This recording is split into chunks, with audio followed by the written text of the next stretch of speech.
Pozdrawiam z pięknej Jordanii, z cudu świata, jakim jest Wadi Rum, który poza Petrą powala na kolana. O tym i również innych miejscach będę opowiadał w moim filmie Jordania, zamki na piasku. Odwiedzajcie kanał travelfan.pl. Pozdrawiam. Travelfan. Poznajmy razem świat.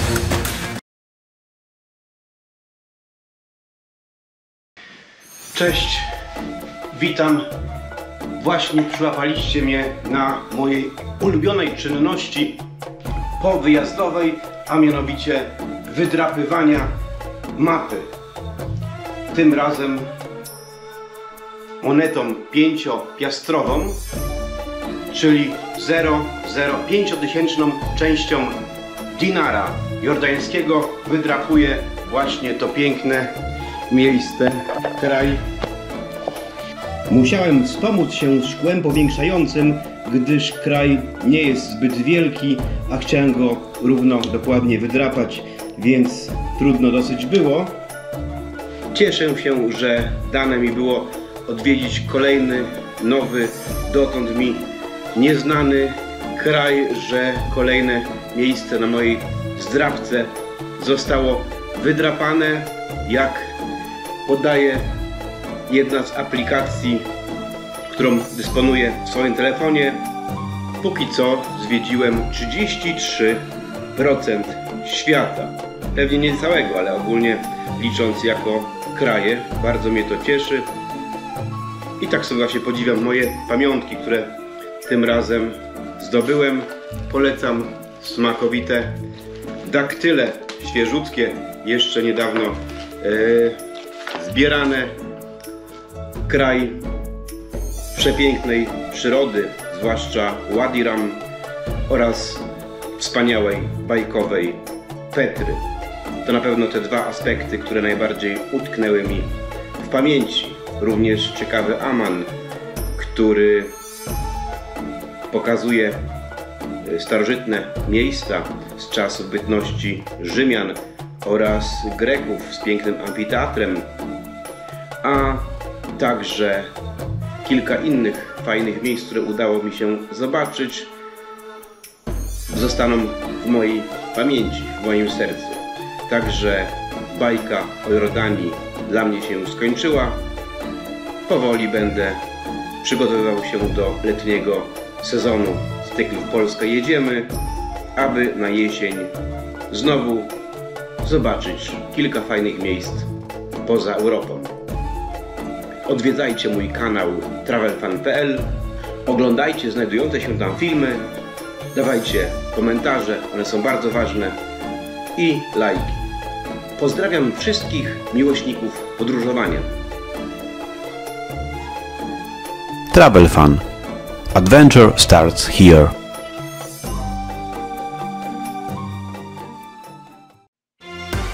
Ze swej strony pozostaje mi zaprosić do obejrzenia całego filmu Jordania, zamki na piasku, który można zamówić w wersji Blu-ray oraz DVD i tym sposobem wesprzeć zarówno mój YouTube'owy kanał travelfan.pl, jak też produkcję kolejnych filmów z serii Travelfan w podróży oraz W Polskę jedziemy.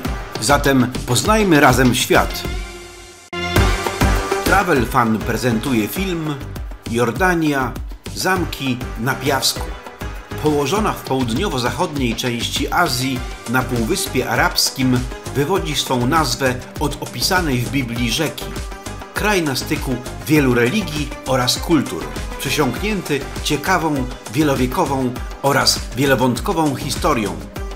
Bezkresna, pustynna, pełna tajemniczych miejsc kraina zachwyca niesamowitymi skalnymi zabytkami, a także niepowtarzalnymi widokami wpisanych na listę UNESCO atrakcji przyrodniczych. Najsłynniejsze must-see kraju, jakimi są Petra oraz Wadi Rum, potrafią zauroczyć swym pięknem. Miejsc tych nie trzeba nikomu rekomendować. Ich niepowtarzalność oraz bajeczność można kontemplować godzinami. Fani historii oraz architektury znajdą tu sporo ciekawych zabytków z okresu zamierzchłej starożytności, jak też twierdzę z czasów krzyżowców oraz budzenia się arabskiej świadomości narodowej, gdy w pustynnych Ksarach stacjonował słynny Lawrence z Arabii. Jordańskie Królestwo Haszemidów to jedna z pereł Orientu, którą koniecznie należy zobaczyć. Ruszajmy zatem ku kolejnej filmowej przygodzie. Jordania. Zamki na piasku.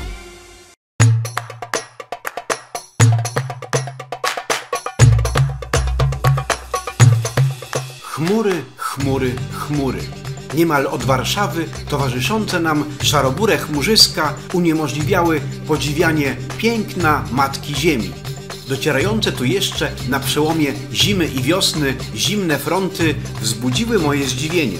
A jednak to prawda, że meteorolodzy nie kłamali, że faktycznie nawet tu, na Bliskim Wschodzie, zdarzają się deszczowe pluchy połączone z falami chłodów. Nie o taką aurę prosiłem pogodynkę. Zachowuję zatem stoicki spokój, licząc, że to tylko przejściowa sytuacja. Po około 4 godzinach i 15 minutach lotu lądujący samolot dosięgnął płyty lotniska w Akabie. Welcome to Jordan. Witamy w Jordanii. Deszcz nie daje za wygraną. Wylatując z zimnej Polski liczyłem na znacznie lepszą aurę. Zatem t-shirty i shorty pozostają póki co w odwecie. Nie pociesza mnie wiadomość, że ponoć wczoraj była tu piękna, słoneczna pogoda, a ludzie kąpali się w hotelowych basenach. O tej porze roku trzeba się zatem liczyć z pogodową huśtawką. My tymczasem opuszczamy Akabę i udajemy się w ponad 2-godzinną podróż w głąb kraju, gdzie mamy zabukowany pierwszy nocleg. Na pocieszenie pozostaje mi podziwianie przez szybę autokaru jedynego ulokowanego nad Morzem Czerwonym jordańskiego kurortu. Akaba to specjalna strefa gospodarcza oraz wolnocłowa, rządząca się znacznie bardziej liberalnymi zasadami niż reszta kraju. Palmowa promenada to ostatnie pożegnanie z subtropikalną zielenią. Im dalej od kurortu, tym teren staje się coraz bardziej pusty i niegościnny. Osiadli od pokoleń na tym obszarze Beduini widzianymi na pustkowi domostwami uzmysławiają, że nawet tu da się żyć. Wdzierająca się zewsząd pustynia pokazuje, że rozpościera się tu jej królestwo.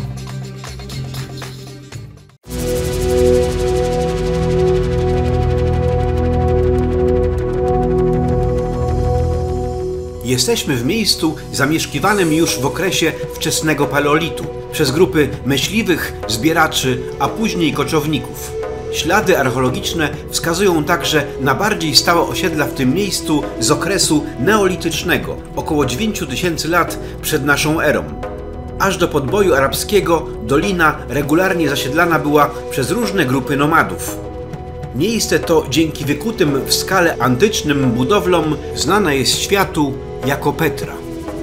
Pierwsze znane wzmianki o zamieszkujących to miejsce Nabatejczykach pochodzą z IV wieku przed naszą erą, a zakłada się, że byli oni tam już wcześniej, wypierając stąd Edomitów. Sami Nabatejczycy zwali Petrę Rakmu, co oznacza wielobarwna. Od III wieku przed naszą erą rola miasta znacznie wzrosła, gdyż dzięki lokalizacji na skrzyżowaniu szlaków handlowych z Indii do Egiptu oraz z południowej Arabii do Syrii stało się ważnym węzłem komunikacyjnym i handlowym w tym regionie. Nabatejczycy z Petry czerpali zyski zarówno z zaopatrywania karawan w wodę i inne niezbędne środki w trakcie podróży, jak również z nakładanych na kupców różnych opłat z handlu towarami. Bezpieczne położenie miasta wśród skał to kolejny czynnik, który wpłynął na wzrost znaczenia Nabatejczyków i rozkwit Petry. Tup, tup, tup. Krok po kroku, uważając, aby za sprawą spływającej szlakiem wody nie zamoczyć sobie nóg, dochodzimy do celu. Wow, udało się. Jestem tu. Właśnie realizuje się kolejne z moich podróżniczych marzeń. Twarzą w twarz stoję przed zwanym potocznie przez Beduinów tak zwanym skarbcem faraona. Kojarzona powszechnie z tym miejscem wykuta w różowym piaskowcu piętrowa budowla powstała między I a II wiekiem naszej ery. Fasada budowli ma wysokość ponad 40 metrów, a jej szerokość liczy sobie metrów 25. Mamy też niedostępne podpiwniczenia. Niestety, funkcja pomieszczeń, jak i całej budowli pozostaje nieznana. Przypuszczalnie skarbiec pełnił funkcję świątyni lub grobowca któregoś z nabatejskich władców, być może Aretasa IV. To najbardziej obstawione ludźmi miejsce w całym kompleksie. To także okazja dla Beduinów, a nuż widelec znajdzie się ktoś chętny na przejażdżkę bądź choćby fotkę z ich wielbłądem na tle słynnej budowli. Tym razem na chęć pozyskania cennej fotki skusiła się jakaś Mamma Giordania, uginając swym powabem posturę dzielnego dromadera. Gęstniejący tłum dał mi do zrozumienia, że nic tu po mnie, że to najwyższy czas, aby ruszyć w dalszą drogę. Odkrywanie Petry wiąże się z podziwianiem coraz to bardziej fascynujących widoków ruin skalnego miasta, którego rozkwit miał miejsce w czasach antycznych, pomiędzy III wiekiem przed naszą erą a I wiekiem naszej ery. Ulokowana w skalnej dolinie dawna stolica Nabatejczyków słynie z licznych budowli wykutych w skałach. Bezpieczne położenie miasta wśród skał to jeden z czynników, który wpłynął na wzrost znaczenia i rozkwit tego miejsca. Szacuje się, że w szczytowym okresie rozkwitu miasta liczba jego mieszkańców wahała się wówczas w granicach pomiędzy 30 a 40 tysięcy. Dzięki doskonałemu strategicznemu położeniu oraz talentom dyplomatycznym mieszkańców przez długi czas nikomu nie udało się narzucić swego panowania Nabatejczykom. Stan formalnego sojuszu z Rzymem i względnej niezależności Petry trwał aż do czasów cesarza Trajana, który zajął miasto w 106 roku, w rok po śmierci ostatniego jej władcy Rabela II i ustanowił w nim stolicę nowej prowincji rzymskiej Arabii. Generalnie aneksja Petry przez Rzym przeszła bez większych komplikacji i oporu ze strony miejscowej ludności. Był to jednak kres niezależnego królestwa. W dalszym ciągu jednak Petra była ważnym centrum handlowym w regionie, a podniesienie przez Trajana jej statusu z grodu, czyli osiedla tubylczego, do rangi miasta rzymskiego w dużym stopniu przyczyniło się do dalszego jej rozwoju. Pozostałości świątyni skrzydlatych lwów górowały niegdyś nad pozostałymi budowlami tzw. świętej dzielnicy Petry. Gmach ozdabiała wysoka na 13 metrów majestatyczna koryncka kolumnada, która runęła w wyniku trzęsienia ziemi w 363 roku naszej ery. Idąc ścieżką wijącą się grzbietem jednego z okolicznych wzgórz, podziwiając surową skalistą okolicę, zastanawiam się, jacy byli dawni mieszkańcy Petry, jakim hołdowali wartością, jak spędzali czas, jakie lubili jeść potrawy. Wreszcie, jak odnosili się do wiary i religii. W tak suchym terenie zapewne ważny aspekt ich życia stanowiła woda. To właśnie patronka tej najważniejszej do przetrwania cieczy, niejaka Al-Uzza, cieszyła się w przedislamskiej Petrze wyjątkową estymą. Równie imponującą budowlą starożytnej Petry jest tak zwana Wielka Świątynia. Powstała w I wieku przed naszą erą. Rozciąga się na 3 poziomach i zajmuje ponad 7,5 tysiąca metrów kwadratowych, czyniąc to miejsce największym założeniem architektonicznym w całym mieście. Pierwotnie przypuszczano, że budowla służyła do celów religijnych.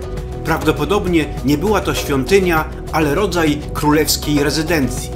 W rozmieszczonej wzdłuż linii północ-południe budowli można odkryć m.in. obszerny dziedziniec, kolumny ze wspaniałymi kapitelami, dobrze zachowane klatki schodowe, czy też pozostałości dawnych dekoracji. Warty uwagi jest też niewielki teatron oraz kompleks łaźni dodany w czasach rzymskich. U stóp budowli na zmęczonych piechurów czekają pięknie ustrojone wielbłądy. My tymczasem kierujemy się ulokowaną wśród skał ścieżką At Day Trail, nazywaną tak od znajdującej się na jej końcu atrakcji, uznawanej poza skarbcem faraona za jedną z najważniejszych must-see owego niebywałego skalnego miasta. Trasa może nie jest zbyt forsowna, ale wspinając się po nierównym terenie, co rusz trzeba patrzeć pod nogi, tylko od czasu do czasu spoglądając na otaczające nas zewsząd piękne widoki. Czasem na trasie musimy minąć się ze zbiegającymi z impetem osiołkami, które nie bardzo przejmują się zasadami ruchu drogowego. Gdy wydaje się nam, że do szczytu już niedaleko, nagle przed nami wyrastają sięgające niemal do nieba kolejne schody. Im wyżej, tym widoki na okolice stają się coraz bardziej majestatyczne. Piękno podziwianej okolicy wynagradza nam ponoszone trudy wspinaczki. Jak to dobrze, że zdobywanie Petry przypadło mi jednak w chłodnym okresie. Myślę, że w trakcie letnich upałów, gdzie nagrzane skały generują mnóstwo ciepła, a słońce atakuje w najlepsze pozbawioną cienia okolice, wspinanie się na górę to zadanie iście survivalowe. Po dotarciu na szczyt naszym oczom ukazuje się skalisty płaskowyż. Najbardziej rzucającą się w oczy jego część stanowi samotnie stojąca pośród nagich skalnych szczytów dobrze zachowana fasada El Deir, zwanego bardziej jako monastyr. Wykuta w miodowym piaskowcu, wysoka na 47 metrów budowla zaskakuje skromnością zdobień. Większość badaczy sądzi, że budowla pełniła rolę cenotafu, to znaczy miejsca naśladującego grobowiec, lecz pozbawionego pochówku. Petra to miejsce niesamowite, o niepowtarzalnych walorach, zaznaczona głęboko w kulturze poprzez literaturę oraz kinematografię, wzmiankowana w Piśmie Świętym pod nazwą Sela. Jej walory doceniło UNESCO, wpisując ją na listę światowego dziedzictwa. Trafiła także na listę 7 nowych cudów świata. Pamiątki jej przeszłości możemy zobaczyć w oddanym w 2019 roku przy współpracy rządu Japonii nowocześnie prezentującym się muzeum. Miejsce to, co prawda, w swej ekspozycji nie jest nadto imponujące, jednak warte przynajmniej krótkiej wizyty. Muzeum zapewnia wybór artefaktów znalezionych w Petrze i jej okolicach. Prezentowane znaleziska oraz materiały audiowizualne ukazują to miejsce od epoki kamienia do czasów arabskich. Będąc w Petrze, nie sposób ominąć przyległej do stanowiska archeologicznego atrakcji w miejscowości Wadi Musa. Jak głosi arabska nazwa, Wadi Musa tłumaczy się jako Dolina Mojżesza. Jak głosi legenda, za sprawą uderzenia przez proroka laską w skałę wytrysnęło zeń źródło. Dziś w miejscu źródła stoi dom z charakterystycznymi kopułami na dachu. Wnętrze budowli skrywa basen z czystą wodą. Jordańczycy wciąż czerpią stąd krystalicznie czystą H2O, wierząc, że zapewni im zdrowie i długie życie.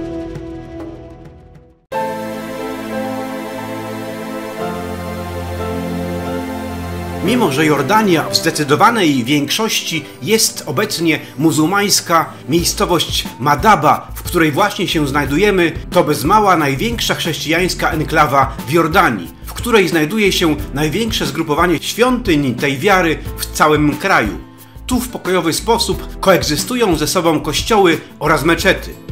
Najliczniej odwiedzaną chrześcijańską świątynią jest pochodząca z VI wieku naszej ery bizantyjska cerkiew świętego Jerzego. Obecny budynek jest jednak znacznie młodszy. Pochodzi bowiem z roku 1896 i powstał na ruinach zniszczonej w wyniku trzęsienia ziemi wcześniejszej budowli. Paradoksalnie to właśnie owe trzęsienie ziemi, które spustoszyło Madabę w 747 roku, sprawiło, że miasto zostało opuszczone na ponad 1000 lat. Dzięki tak zaistniałej sytuacji zasypane na wiele pokoleń mozaiki zaskakują swym pięknem przybyłych tu współcześnie pielgrzymów oraz turystów. Najsłynniejsza z mozaik to tak zwana mapa z Madaby, przedstawiająca mapę Bliskiego Wschodu. Uważa się, że jest ona jedną z najstarszych map Ziemi Świętej i jej okolic, włączając także Jerozolimę. Została odkryta podczas prac przy budowie nowej cerkwi. Sama historia Madaby rozpoczyna się w 165 roku przed naszą erą. Zgodnie z wiedzą historyczną, najprawdopodobniej była jednym z 12 miast powstałych po eksodusie plemion izraelskich z Egiptu, w regionie opanowanym przez wywodzących się z pnia aramejskiego Ammonitów.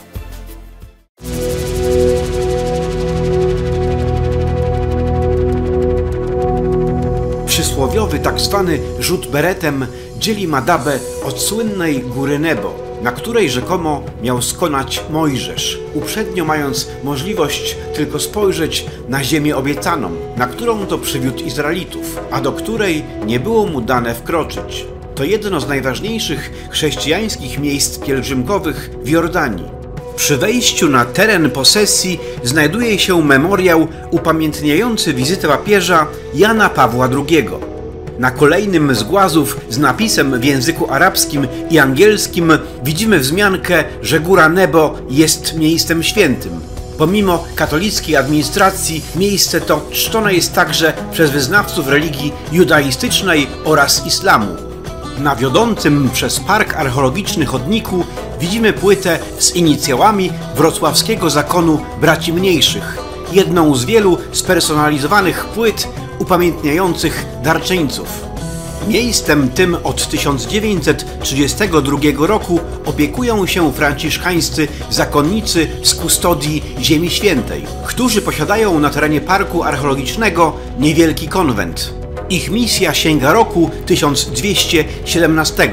Wielowiekowa historia kustodii jawi się jako stopniowe odzyskiwanie dla Kościoła katolickiego sanktuariów chrześcijańskich w Ziemi Świętej. Dzisiaj na szczycie góry znajduje się sanktuarium Mojżesza. Już u zarania chrześcijaństwa na górze Nebo około IV wieku naszej ery powstało tu pierwsze sanktuarium poświęcone biblijnemu Mojżeszowi. Posiadało kościół z 3 apsydami, atrium i cele. W kościele znajdowały się diakonikon i baptysterium. Na przełomie 597 i 598 roku kościół rozbudowano. Powstała wtedy nowa, trzynawowa bazylika. W pierwszej dekadzie VII wieku dobudowano kaplicę poświęconą Matce Boskiej oraz narteks z mozaikową posadzką. Najważniejsza mozaika, którą trzeba zobaczyć, to ta znajdująca się w baptysterium, pochodząca z 531 roku. Przedstawia sceny myśliwskie i pasterskie ze zwierzętami, które do początku XX wieku jeszcze występowały w Jordanii, jak lew, struś, łaciaty wielbłąd oraz zebra. 20 marca 2000 roku górę Nebo odwiedził Jan Paweł II w czasie swojej 91. podróży apostolskiej. Papież obok pozostałości bizantyjskiej bazyliki zasadził pamiątkowe drzewo oliwne.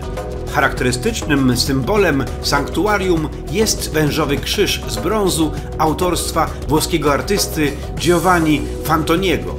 Jest on odwołaniem do 2 wydarzeń biblijnych: wywyższenia przez Mojżesza węża miedzianego oraz wywyższenia na krzyżu Syna Człowieczego.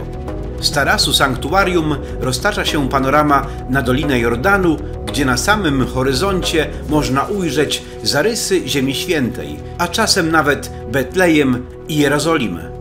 W znajdującym się tu niewielkim muzeum umieszczono plany topograficzne, zdjęcia okolicy i przedmioty pochodzące z tutejszych wykopalisk. Ponadto znajdziecie tu ciekawe, dobrze zachowane mozaiki. Wielbicieli tajemnic może zainteresować też historia o zaginionym skarbie. Z górą Nebo wiąże się bowiem żydowska legenda zapisana w II Księdze Machabejskiej. Według niej to właśnie tutaj miałaby zostać ukryta po najeździe babilońskim Arka Przymierza. Zamiast skupiać się na nieudokumentowanych przypuszczeniach, lepiej skoncentrować się na pięknie nietypowej dla Bliskiego Wschodu, soczystej o tej porze zieleni, tak bardzo radującej nasze oczy.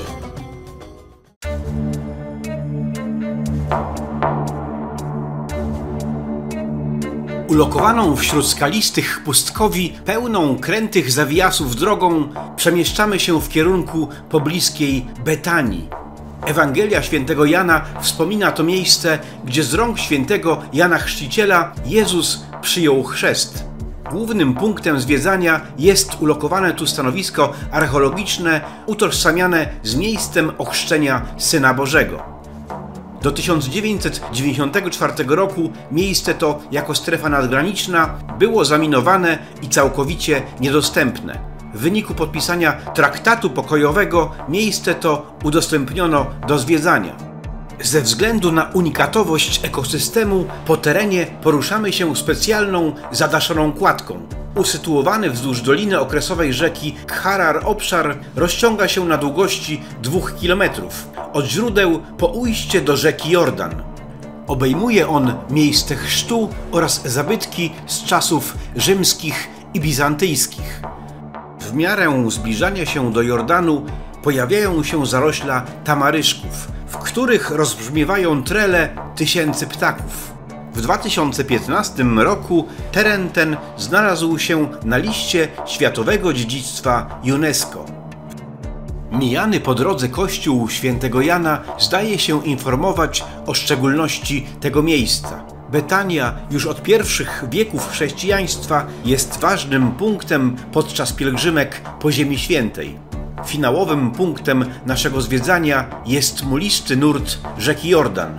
To właśnie w tym miejscu po stronie izraelskiego kibucu wielu pielgrzymów uczestniczy w obrzędzie samego Chrztu Świętego bądź liturgii odnowienia przyrzeczeń chrzcielnych. Zachodni, palestyński, bądź jak kto woli, izraelski brzeg Jordanu zdaje się póki co być w tym miejscu bardziej zagospodarowany. Cóż, biznes is biznes. Ja tymczasem wracam na parking przez tamaryszkową gęstwinę, aby udać się do kolejnego punktu zwiedzania.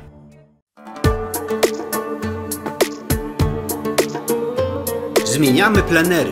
Oto nasza kolejna miejscówka. Tym razem czekają nas atrakcje luksusowego, 5-gwiazdkowego resortu Crown Plaza Dead Sea Jordan Resort and Spa, a dokładnie znajdująca się na jego terenie plaża. Zbudowany w formie wakacyjnej wioski ośrodek może pochwalić się efektowną zabudową, komfortowymi warunkami bytowymi, a także świetną infrastrukturą. Kierując się w stronę upragnionego celu, podziwiamy wypas tejże miejscówki, zapewniającej wygodną egzystencję jej bywalcom. Promenadowo zrobiony taras prowadzi nas do wind, które to w ciągu małej chwili dowiozą nas na dolny poziom. Stąd już tylko krok do tarasów słonecznych oraz kolejnych stref basenowych.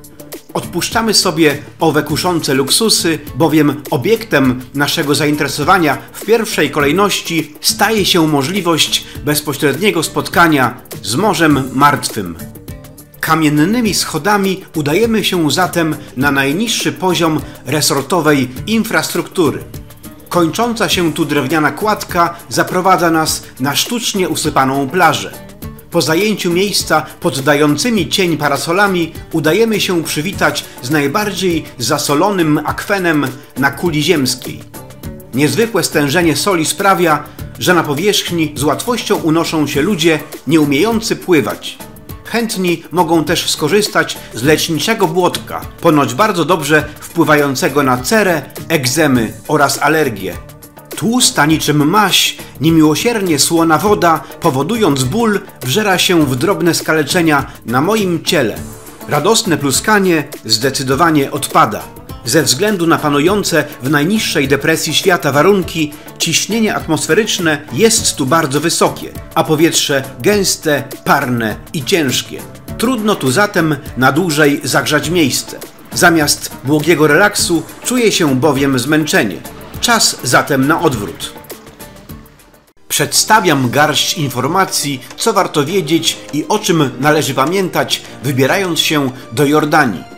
Pamiętajcie o zabraniu ze sobą nakryć głowy oraz kremów z filtrem przeciwsłonecznym.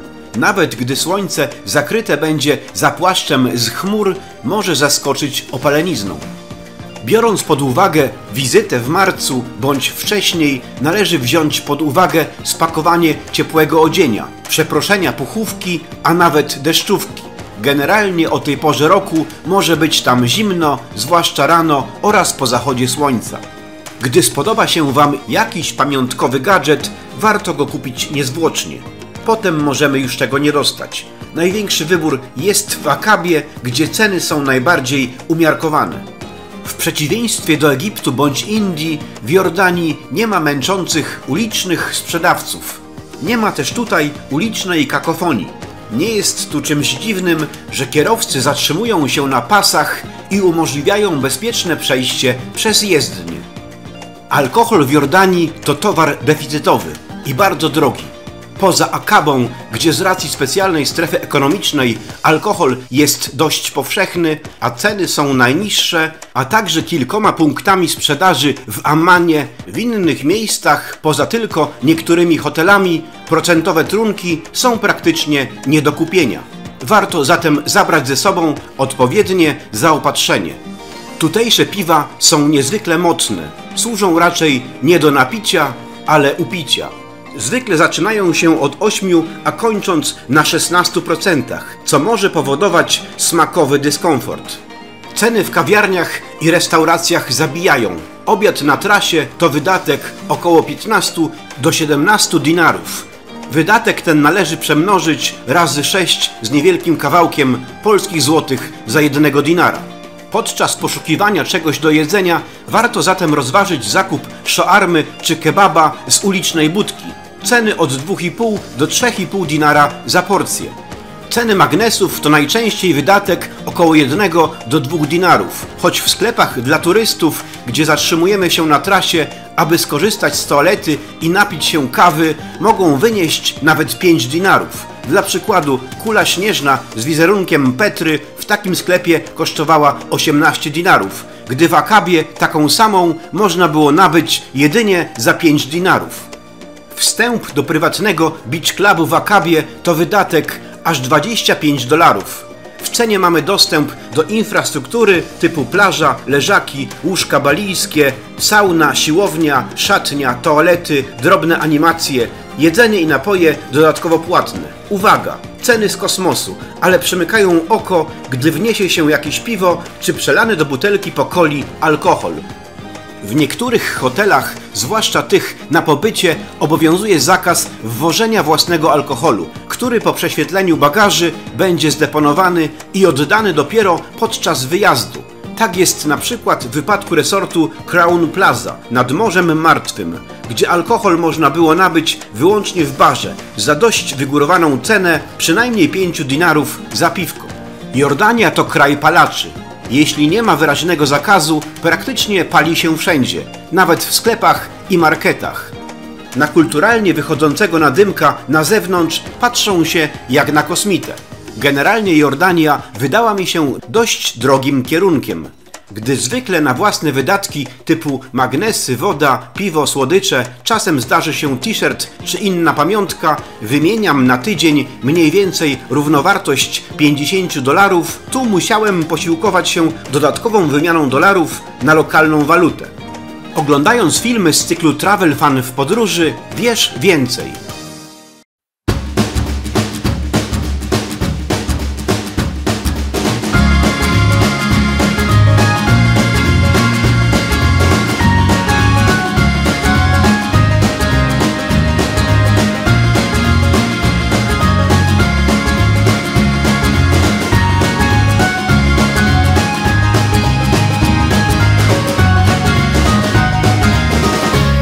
ترافل فان اكتشف قليلا قبل علي ناس.